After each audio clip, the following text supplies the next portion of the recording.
Hey everyone, this is Mike, and today chapter 9 of Celeste came out. Now, I haven't beaten the full chapter yet. I'm currently stuck on the final screen, I guess you could say.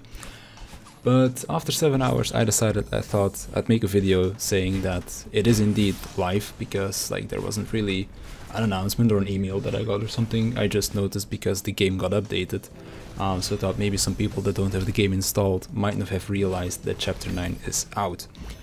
Now, before you start chapter 9, there's a few other things that I would recommend you to do. So, first of all, of course, play through the main story. Play through the first 7 chapters of the main story. But once you've done that, I would recommend you to go back, find all of the crystal hearts, and find all of the cassettes in the first 7 chapters. Doing so will unlock the B-sides, which are a harder version of the normal A-sides.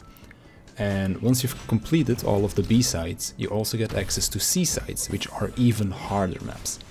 Now, the B-sides and the C-sides will introduce you to certain mechanics like hyper jumping and corner boosting, which are techniques that you will need to learn in order to progress through chapter 9.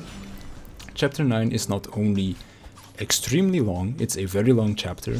As I said, I've currently been playing for 7 hours and I'm only on the final screen right now. Even though I'll probably spend 45 minutes already on that final screen. But it's really long, but it is also extremely hard.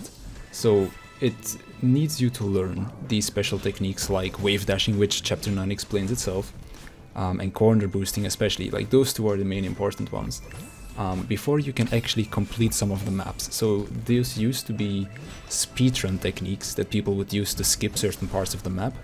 But for chapter 9, these techniques are mandatory in order to be able to progress. So I'd really recommend, if for example you're somebody that only just started playing because the game was free on the Epic Game Store a week ago or something. So there's probably a lot of people that are new to Celeste, and maybe they think oh, I've beaten chapter 1 through 7, I've beaten chapter 8, let's just jump into chapter 9 because it kind of follows up upon the story. But I'd definitely advise against it. I'd advise for you to first beat the B and C sides of the first 7 chapters, then of chapter 8 as well, of course. And once you've done all of that, head into chapter 9, because otherwise the difficulty jump in between the first 8 chapters and chapter 9 is incredibly high. So with that being said, kind of like a PSA of it's out, chapter 9 is here, it's incredibly good. The story in it is also pretty nice. It's about Madeline trying to find acceptance of her grandmother dying, I guess you could say. So the story is alright, but the challenge is really there. If you're somebody that thinks Celeste is fun because of the challenge that it offers in its platforming, then chapter 9 is really going to be your your cup of tea, I guess you could say.